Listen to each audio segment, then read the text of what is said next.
Welcome to Guruvarya Academy. Learn everything in simple way. Let's start today's session. Guides. विद्यार्थी मित्रांनो, आजच्या सेशनमध्ये आपण 2.2 म्हणजेच टू फॅबल्स हा लेसन पाहणार आहोत. फर्स्टली आपण समजून घेऊया फॅबल्स म्हणजे नेमकं काय असतं. इथे आपल्याला त्याच्याबद्दलच काही माहिती दिली गेली आहे ती पाहूया. A fable is a very short story usually with animal character or even inanimate things that speak. Fable ही दुसरं तिसरं काही नसून एक छोटी स्टोरी असते ज्याच्यामध्ये ॲनिमल कॅरेक्टर्स असतात आणि त्याचबरोबर काल्पनिक गोष्टी असतात. A fable usually ends with a message or a moral. हे जे काही फॅबल असतात ते एखाद्या उपदेशाने संदेशानं त्यांची स्टोरी फिनिश करत असतात. It tells you about the ways of the world and how one should behave in society. आणि हे जे काही फॅबल असतात ते सांगतात की हे जग कशा पद्धतीने चालतं आणि या समाजामध्ये आपल्याला कसं वागलं पाहिजे, जगलं पाहिजे याच्याबद्दलची देखील माहिती ह्या फॅबल्स पुरवत असतात. These two fables come from Aesop, the famous Greek storyteller. आपण जे काही दोन फॅबल्स पाहणार आहोत त्या एओसेप या ग्रीक फेमस स्टोरीटेलरच्या आहेत. His stories were told and retold in many countries according to their own local conditions. त्याचे जे काही स्टोरीज होत्या त्या सांगितल्या जायच्या किंवा परत सांगितल्या जायच्या वेगवेगळ्या कंट्रीजमध्ये, त्याचप्रमाणे वेगवेगळ्या लोकल कंडिशन्समध्ये. Here the story of the town mouse and country mouse is told in English style. इथे आपण जी काही स्टोरी पाहणार आहोत the town mouse and country mouse ही इंग्लिश स्टाईलमध्ये सांगितलेली किंवा पुनर्कथन केलेली गोष्ट आहे. नेक्स्ट इथे आपल्याला एक क्वेश्चन दिला गेला आहे. तो क्वेश्चन काय म्हणतो पाहूया. Do you like to read stories? List 5 of your favourite stories. You may list stories from any language. You use one or more of the following story types to describe your favorite stories. तुम्हाला गोष्टी वाचायला आवडतात का? निश्चितपणे आवडत असतील, कारण सर्वांनाच गोष्टी वाचायला ऐकायला खूप आवडतात. तर तुम्हाला तुमच्या आवडीच्या 5 गोष्टींची यादी इथे बनवायची आहे आणि त्या गोष्टी कोणत्याही भाषेमधल्या असल्या तरी सुद्धा त्या चालतील. इथे काही तुम्हाला काही नावे दिली गेली आहेत, त्याच्यावरनं त्या स्टोरीचा टाईप कोणता होता हे देखील इथे तुम्हाला सांगायचं आहे. इथे तुम्ही पाहू शकता, इथे बरेचसे स्टोरीचे टाईप आपल्याला दिले गेले आहेत. त्याच्यापैकी तुम्हाला ज्या स्टोरीज आवडतात त्या स्टोरीचे नेम आणि त्या कोणत्या टाईपच्या आहेत हे देखील तुम्हाला इथे सांगायचं आहे. तर मी इथे काही एक्झाम्पल सांगते, ते तुम्ही राईट डाऊन करा. फर्स्ट आहे विक्रम वेताळ. विक्रम वेताळ ही फॅबल्स टाईपची स्टोरी आहे. सेकंड अकबर बिरबल ही फोक टेल आहे. त्याचप्रमाणे थर्ड आहे Tenali Ram. It is historical story. Fourth Ali Baba and 40 चोर. This is realistic. And the last Sheikh Chilli. It is comedy story. तर इथे आपला हा जो काही इंट्रोडक्टरी क्वेश्चन होता तो संपतो. आता आपण जे काही फॅबल्स आपल्याला दिले गेले आहेत त्याच्यापैकी फर्स्ट फॅबल पाहणार आहोत. फर्स्ट फॅबल आहे the two friends and the bear. दोन मित्र आणि अस्वल. काय आहे फॅबल पाहूया. Two friends were travelling together through a wood when suddenly they came across a bear. The bear saw the travelers and rushed out upon them. दोन मित्र एका अरण्यातून एकत्र प्रवास करीत होते. त्यावेळी त्यांची एका अस्वलाची अचानक गाठ पडली. त्या अस्वलाने त्या प्रवाशांना पाहिले आणि त्यांच्यावर हल्ला केला. One of the travelers was good at climbing trees. Without waiting for his friend, he caught hold of the branch of a nearby tree and hid himself among the leaves. त्या प्रवाशांपैकी एक झाडावर चढण्यात खूप पटाईत होता. आपल्या मित्राची वाट न पाहता त्याने जवळपासच्या एका झाडाची फांदी पकडली आणि स्वतःला पानांमध्ये झाकून घेतलं. The other did not know what to do. He had heard that bears do not bother with dead animals, so he threw himself flat down upon the ground with his face in the dust. दुसऱ्याला काय करावे तेच समजेना. अस्वले मृत प्राण्याकडे लक्ष देत नाहीत असे त्याने ऐकले होते, म्हणून त्याने स्वतःला धुळीमध्ये बुडवून ठेवलं आणि जमिनीवरती स्वतःला उपडे झोकून दिलं. The bear coming up to him put its muzzle close to his ear and sniffed and sniffed. But the man lay very quietly on the ground and did not even breathe. At last, with a growl, it shook its head and slouched off. त्याच्याजवळ येऊन अस्वलाने आपले मुस्कट त्याच्या कानाजवळ नेले आणि बराच वेळ ते हुंकत राहिले, पण तो माणूस जमिनीवर अगदी शांतपणे पडून राहिला होता. तो श्वासोच्छ्वासही करत नव्हता. अखेर एकदा गुरगुरून त्याने डोके हलवले आणि खांदे पाडून ते निघून गेले. Then the fellow in the tree came down to his comrade and laughing said, "What was it that Master Bruin whispered to you?" "He told me," said the other, "never trust a friend who deserts you at a pinch."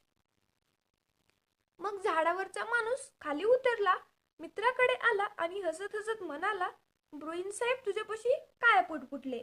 दुसरा म्हणाला, "त्याने मला सांगितले, अडचणीच्या काळात तुला सोडून जाणाऱ्या मित्रांवर विश्वास ठेवू नकोस." तर या फॅबलमधून आपल्याला असं मोरल भेटतं की जे मित्र आपल्याला संकटकाळी मदत करतात अशा मित्रांना आपण नेहमी आपल्या सोबत ठेवावे व त्यांना देखील मदत करावी, आणि जे मित्र आपल्या अडचणीच्या काळात किंवा संकटाच्या काळात आपल्याला मदत करत नाहीत त्यांच्यावर कधीच विश्वास ठेवू नये. आता आपण नेक्स्ट फॅबलकडे वळूया.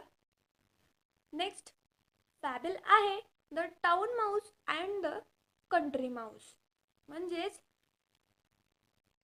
शहरी उंदीर आणि ग्रामीण उंदीर.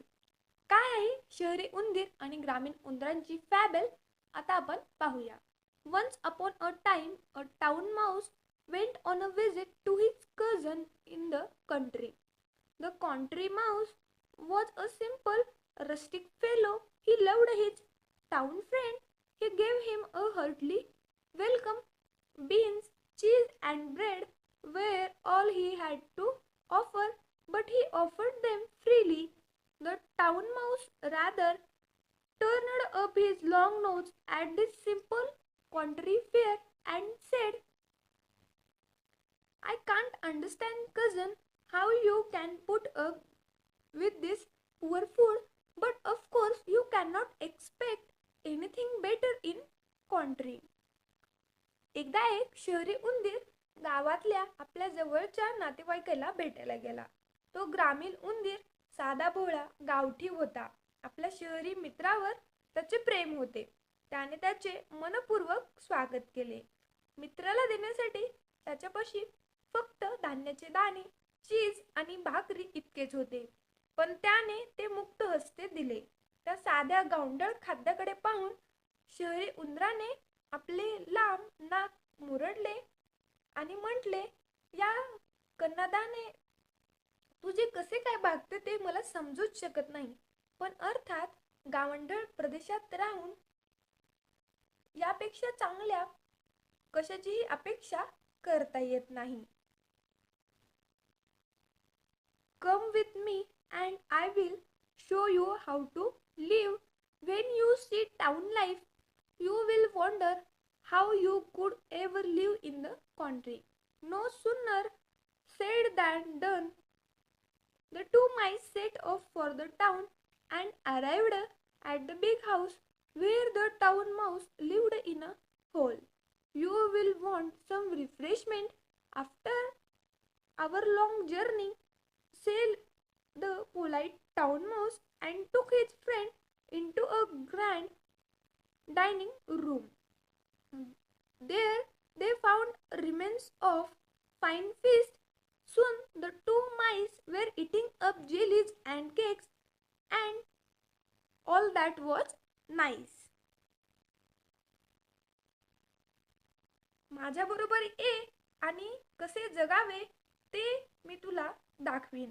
शहरी जीवन पाहिलेस की आपण ग्रामीण भागात पूर्वी कधीही कसे काय जगू शकलो याचे तुला आश्चर्य वाटेल. लगेचच ते दोन्ही उंदीर शहराकडे निघाले आणि शहरी उंदीर जिथे एका बिळात राहत असे त्या भल्या मोठ्या घरापाशी येऊन ठेपले. आपल्या या दीर्घ प्रवासानंतर तुला अल्पोपहार करावाच लागणार आहे, तो विनम्र शहरी उंदीर म्हणाला. त्याने आपल्या मित्राला एका भव्य भोजन कक्षात नेले. तिथे त्यांना मोठ्या मेजवानीतले उरले सुरले अन्न मिळाले.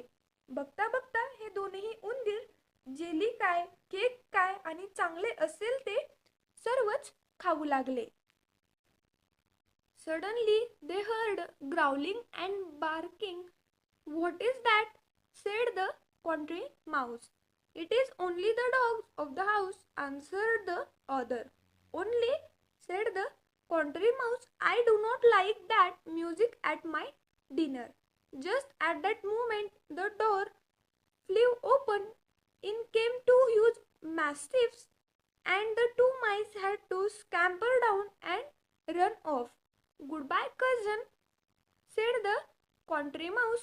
What, going so soon? Said the other. Yes, he replied.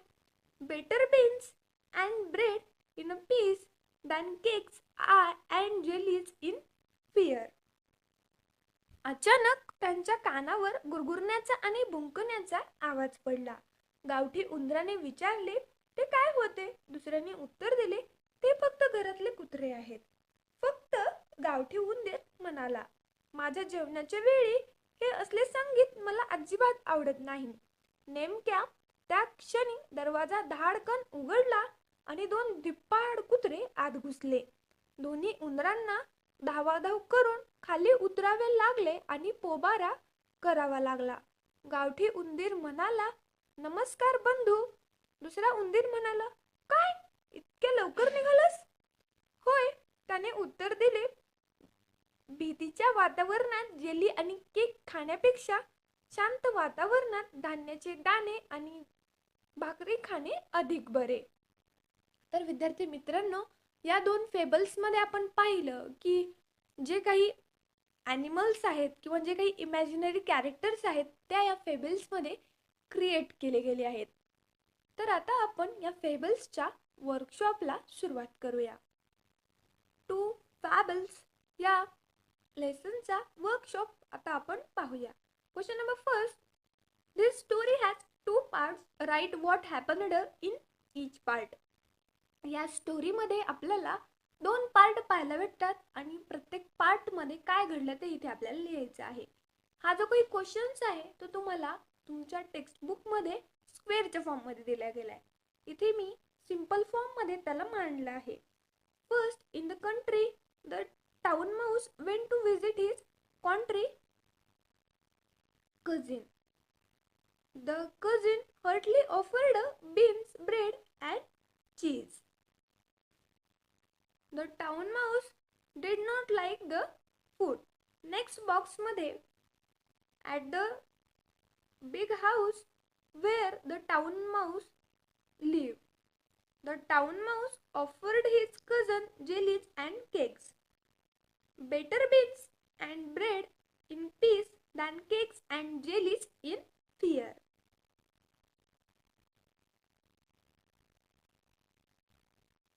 विद्यार्थी मित्रांनो, इथे आपला पहिला प्रश्न संपतो. आता आपण दुसऱ्या प्रश्नाकडे वळूया. दुसरा प्रश्न काय म्हणतो पाहूया.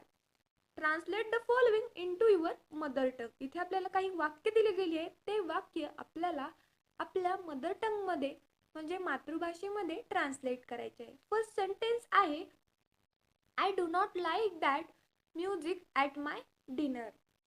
माझ्या जेवणात मला ते संगीत आवडत नाही. Next sentence, better beans and bread in peace than cakes and jellies in fear. भीतीच्या केक आणि जेलीपेक्षा शांततेत सोयाबीन आणि ब्रेड खाणे चांगले. Now move towards the third question. Third question काय आहे ते पाहूया. Try to write more sentences on the pattern of better beans and bread in peace than cakes and jellies in fear. हे जे काही सेंटेन्स आहे, better beans and bread in peace than cakes in jellies in fear, याच्यासारखे अजून sentences लिहिण्याचा प्रयत्न करा. इथे आपल्याला एक्झाम्पल म्हणून दिले गेले आहे बेटर लेट दॅन नेव्हर. त्याचप्रमाणे इथे एक आपण आन्सरमध्ये एक सेंटेन्स लिहितोय, ते म्हणजे doing something is better than nothing. इथे आपला तिसरा प्रश्नही संपतो. आता आपण चौथ्या प्रश्नाकडे वळूया. चौथा प्रश्न आहे, write the moral of the story in your mother tongue using your on words. ह्या जे काही फेबल्स तुम्ही पाहिलं, त्यांचं जे काही मोरल तुम्हाला जे त्यांच्यापासून जे काही उद्देश भेटला, शीर्षक भेटलं, तुम्हाला जे काही त्याच्यापासून समजलं, त्याचं जे काही मोरल समजलं, ते इथे तुम्हाला लिहायचं आहे. आन्सर, फर्स्ट, संकटकाळी मदतीला न येणाऱ्या मित्रांसोबत राहू नका. सेकंड, भीतीच्या वातावरणातील आयुष्यापेक्षा शांततेतील आयुष्य बरे. आता आपण पाचव्या प्रश्नाकडे वळूया. पाचवा प्रश्न काय म्हणतो पाहूया. पाचवा प्रश्न हा ॲक्टिव्हिटी आहे. त्यामध्ये फर्स्ट क्वेश्चन आहे, read the menu card carefully and answer the questions given below the card. इथे आपल्याला एक मेन्यू कार्ड दिला गेला आहे. तो मेन्यू कार्ड आपल्याला व्यवस्थितपणे वाचायचा आहे आणि त्याच्यावर आधारित जे काही प्रश्न आहेत त्यांची उत्तरे आपल्याला लिहायची आहेत. इथे तुम्हाला जो काही मेन्यू कार्ड दिसत आहे तो तुम्हाला तुमच्या टेक्स्टबुकमध्ये व्यवस्थितपणे पाहायला भेटेल. त्या मेन्यू कार्डवर आधारित जे काही प्रश्न आहेत त्यांची उत्तरे आता आपण देणार आहोत. फर्स्ट क्वेश्चन आहे, guess the meaning of menu card. आपल्याला तर्क लावायचा आहे मेन्यू कार्ड याचा अर्थ काय होतो. Answer, menu card is a designed paper which contains all the food and beverages sold in a restaurant and is placed on each table for people to make an order of what they want to eat or drink. Second, what is the purpose of a menu card? हा जो काही menu card आपण काय असतो हे समजून घेतलं, त्या मेन्यू कार्डचा काय हेतू असतो. Answer, they can be used no matter what style of meal you will be serving, whether it's a buffet, one entry or multiple entry options. Next question आहे, is this menu card in English or Marathi? Discuss. हे जे काही menu card असतात ते इंग्लिशमध्ये असतात किंवा मराठीमध्ये असतात, किंवा हा मेन्यू कार्ड जो काही शब्द आहे तो इंग्लिशमध्ये आहे का मराठीमध्ये आहे. Answer, it is in English. In Marathi, menu card is non as जेवणासाठी वाढल्या जाणाऱ्या पदार्थांची यादी. Next question, list at least 5 English and 5 Marathi words from the card separately. आपल्याला जो काही मेन्यू कार्ड दिला गेला आहे त्याच्यातून 5 इंग्लिश शब्द आणि 5 मराठी शब्द वेगवेगळे लिहायचे आहेत. फर्स्टली आपण इंग्लिश शब्द कोणते कोणते आहेत ते पाहूया. Regular, plain, rice, fritters, sweets. आता आपण मराठी शब्द कोणते आहेत ते पाहूया.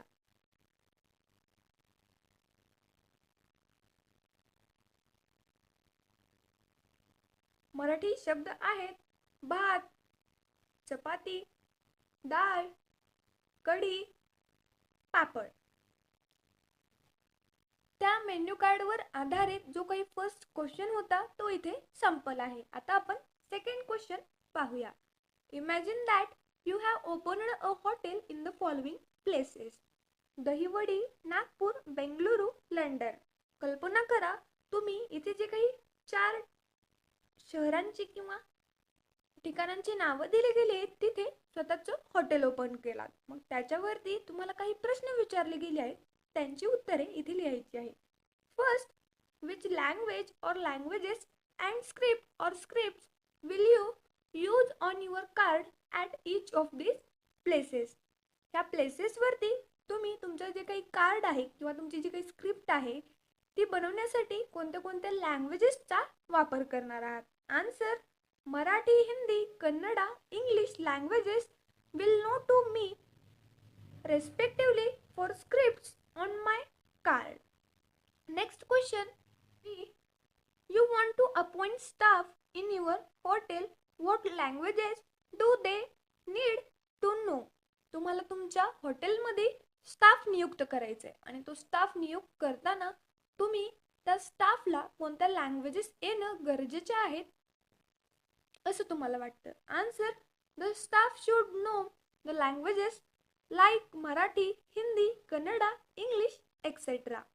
Next question, design a menu card for your hotel offering food items of your choice. Event fancy names for your dishes.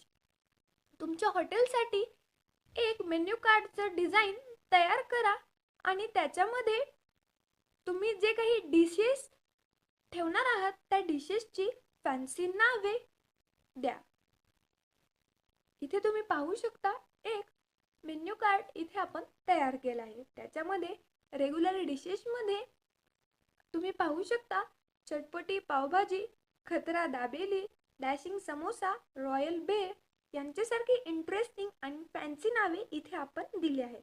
Second आहे स्वीट्स. स्वीट्समध्ये प्यारे रसगुल्ले, स्वीटी गुलाबजाम अशा पद्धतीचे तुम्ही देखील तुमच्या आवडीचे फॅन्सी नेम्स तुमच्या आवडत्या डिशेसला देऊ शकता व छान असं मेन्यू कार्ड तयार करू शकता. थर्ड क्वेश्चन आहे, use the menu card given on page 24 and prepare dialogues for the following situation. Page number 42 वर दिला गेलेला जो काही मेन्यू कार्ड आहे त्याचा वापर करा आणि खालील सिच्युएशन्समध्ये तुम्ही कशा पद्धतीचे डायलॉग्स तयार कराल ते इथे तुम्हाला लिहायचं आहे. फर्स्ट सिच्युएशन आहे, hotel staffs welcome the customer and tells them about the specialities of the hotel. Hotel staff, good evening sir, can I help you? Customer, we need a table for 6. Hotel staff, okay sir, please move towards right. Which type of view do you like to see sir? We have balcony view and rainfall view. Customer, which one is nice? Hotel staff, both views are nice sir. Customer, okay, I like rainfall view. Hotel staff, this is your table sir. Customer, what is today's special menu? Hotel staff, sir, will you please see the menu card? Customer, yes, sure. Hotel staff, order please sir. Customer, 3 deluxe thali and 3 regular thali. Hotel staff, okay sir, your order will reach in 5 minutes sir. Second situation कोणती आहे ते आता आपण पाहूया. An Australian family talks to the hotel manager about the items on the menu card. Hotel manager, a very good morning ma'am. Australian customer, good morning. Can you tell us something about the items here? What is Srikhand? Hotel manager, it's a sweet dish which is made by the processing on milk. Australian customer, oh really? Hotel manager, would you like to try sir? Australian customer, yes, of course. इथे आपली second situation देखील संपते. आता आपण third situation पाहणार आहोत. A Maharashtrian family discusses what they want to order. The family includes grandpa, grandma, great grandma, father, mother, uncle, aunt and 4 children. Mother, what would you like to have? I, great grandma. something soft for me. Grandma, and not very spicy. What about you, son? Father, I want something spicy. Uncle, I also. And I want all menu little. Children, we want only sweets. तर विद्यार्थी मित्रांनो, इथे आपला the two fables हा लेसनचा workshop संपतो. धन्यवाद. Thanks for watching video. जर तुम्ही आमच्या चॅनलला सबस्क्राईब केलं नसेल तर लगेच सबस्क्राईब करा आणि बाजूला असलेल्या बेल आयकॉनवर क्लिक करा, म्हणजेच तुम्हाला आमच्या नवीन व्हिडिओचे अपडेट भेटतील. आणि शेअर करायला विसरू नका, कारण जशी तुम्हाला मदत झाली तशी इतरांना पण होऊ द्या. Thank you everyone.